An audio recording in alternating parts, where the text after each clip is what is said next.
Bom, então começando aqui pelos gráficos de distribuição. O objetivo dos gráficos de distribuição é mostrar uma distribuição. Tão simples quanto isso. E aí a gente vai ver que existem 5 tipos de gráficos de distribuição. Bem verdade, só existem 4 tipos, mas a gente vai ver o que é o dsplot exatamente. E o primeiro que a gente consegue trabalhar é o histplot, que foi exatamente o que a gente viu anteriormente, que é o gráfico que me permite plotar um histograma. Então, vou tirar aqui esse RUI e está aqui o nosso histplot. E como eu falei, uma das primeiras coisas que a gente altera no histplot é o número de bins, que eu posso alterar aqui para 30, por exemplo, para deixar esse gráfico mais consolidado. Como eu falei, no Seaborn a gente pode configurar a posição do valor x, mas a gente também pode configurar um valor y. No caso do histograma, isso significa mudar a orientação do meu gráfico. Eu consigo também alterar se, por exemplo, eu gostaria de ter as minhas caixas preenchidas, como é o caso, ou não preenchidas, e só mostrar o contorno. No caso do histplot, eu também consigo fazer coisas interessantes, como, por exemplo, colocar aqui KDE igual a true, para que ele coloque dentro do meu histograma meu gráfico de estimativa de kernel. Então você está vendo tanto o histograma aqui, quanto a minha suavização do meu histograma. Como a gente viu, a gente consegue também colocar aqui uma coluna de RUE para adicionar várias plotagens de curvas diferentes ao mesmo tempo. E a gente consegue, inclusive, plotar essas várias curvas colocando um parâmetro especial, deixa eu colocar isso aqui um pouquinho para baixo, só para ficar mais fácil de ver, chamado multiple igual a stack. Porque como vocês estão vendo aqui, tá meio difícil, né, de enxergar o municipal e o privado, porque a diferença nos números de cada um deles é muito gritante. Né? E aí o que eu posso fazer é alterar o múltiplo para stack, que ao invés de mostrar cada um dos histogramas separadamente, ele vai empilhar as barras do meu histograma. Então na base aqui eu tenho as escolas municipais, em cima delas eu tenho as escolas estaduais, então você vê, ó, escola municipal tem aqui 3.500, aqui já está em 4.000 e pouco. Então ele vai empilhando os vários tipos de escola e você meio que consegue ver a distribuição do todo e a representatividade das partes em cada um desses caras. Eu consigo também alterar essa maneira de visualizar. Por exemplo, aqui está também um pouco difícil de visualizar, mas eu posso mudar isso aqui para um element igual a step. E aí, ao invés de mostrar cada uma das barras como uma entidade separada, com contorno e tudo mais, ele consegue ligar isso, sem deixar essas barras, e só formar o contorno da figura do histograma como um todo. Eu consigo também mudar esse element, que é justamente a maneira como eu faço a conexão de cada uma dos meus bins, trocar ele de step para poly. E aí ele vai fazer uma suavização adicional em cima desses caras, onde ele vai ligar os picos de cada barra num polígono único. E então ele vai gerar uma curva ainda mais suavizada.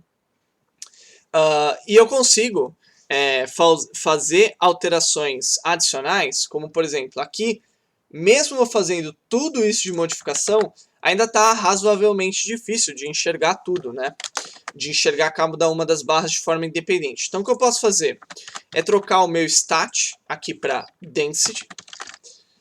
E aí, ao fazer isso, o que vai acontecer? Aparentemente, não trocou nada, exceto que trocou sim, porque aqui, ao invés de mostrar os valores como número de contagens, ou seja, o valor de 3.500 e 1.000 de estadual e municipal, ele mostrou o percentual de representatividade das partes no todo.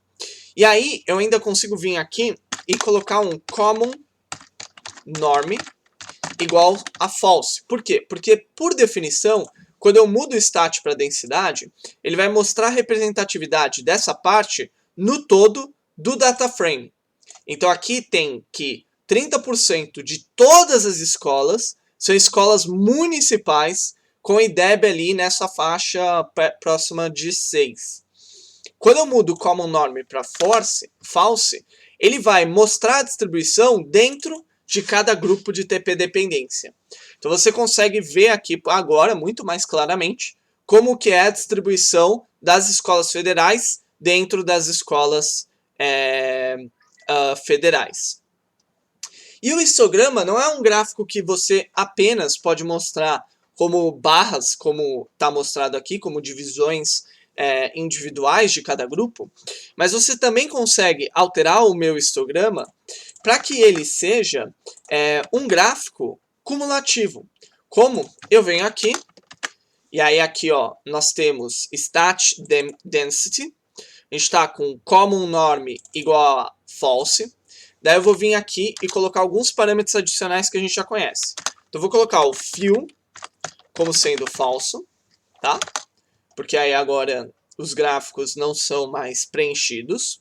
Eu vou colocar o Element como sendo Step, que aí agora a conexão dos meus gráficos ela é ligando cada um dos elementos. E aí por fim eu vou colocar aqui como Cumulative equals True.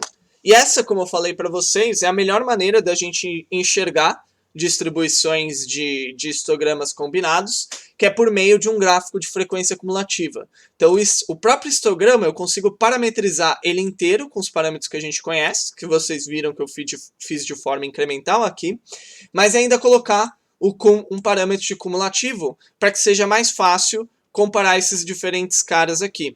Então aqui, por exemplo, eu consigo ver, quanto mais para a direita, maior a nota média do IDEB, né? Então eu consigo ver que federal melhor que estadual, melhor que municipal, por exemplo. E com tudo isso, o densidade é uma maneira de representar, mas uma outra maneira bastante comum de representar, e aí eu vou voltar lá para o começo, para os meus cálculos, é colocar aqui um stat igual a probability. E isso aqui é qual que é a probabilidade de um determinado ponto estar dentro dessa faixa de IDEB. E aí eu vou colocar aqui discrete igual a true, porque aí ele vai consolidar melhor a minha distribuição. E a gente consegue ver qual que é a probabilidade. Existe uma probabilidade de 30% da minha nota do IDEB, tá aparentemente entre 6 e 7 para a minha distribuição de escolas. E como a gente viu em muitos gráficos, a gente consegue fazer alterações ainda no histograma, por exemplo, de trabalhar a escala desse histograma. Então aqui eu tenho, nesse momento, uma escala normal, né? Só que eu posso vir aqui e trocar por log scale igual a true. E agora, isso aqui vai estar numa escala logarítmica. Vamos escolher uma coluna melhorzinha aqui, né? Vamos colocar que QT desktop aluno maior do que 0. Porque na escala logarítmica, o que ele vai fazer? Ele vai aplicar um log sobre o valor da coluna que eu estou selecionando. E vamos excluir aqueles valores 8.000, blá, blá, blá. E aí eu vou passar para aqui QT desktop aluno. E essa é uma coluna que fica melhor de enxergar. Porque se eu tirar o log scale, veja como ele vai ficar altamente concentrado.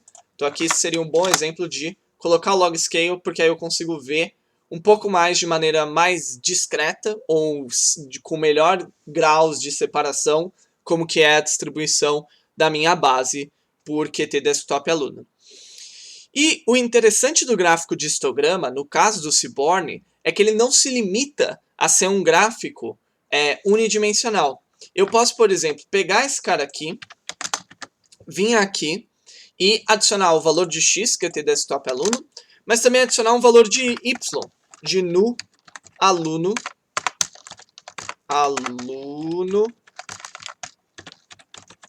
por docente.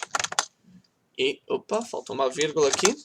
E aí, o que vai acontecer é que ele vai plotar um histograma de x por y, onde ele vai gerar aqui, ao invés de retângulos, como que foi o que a gente viu aqui, para cada barrinha, para cada grupo, ele vai gerar quadradinhos, onde as cores vão representar a densidade de pontos naquele quadrado de valores. Ou seja, ele faz como se fosse um histograma combinado entre duas colunas aqui. E o que é interessante também do Histplot é que eu não preciso me limitar apenas a colunas que são numéricas. Eu consigo passar aqui para o valor y, por exemplo, o TP dependência. Opa, o que eu fiz de errado? Blá, blá, blá, blá, blá. Ah, já sei o que eu fiz de errado. Aqui, log scale.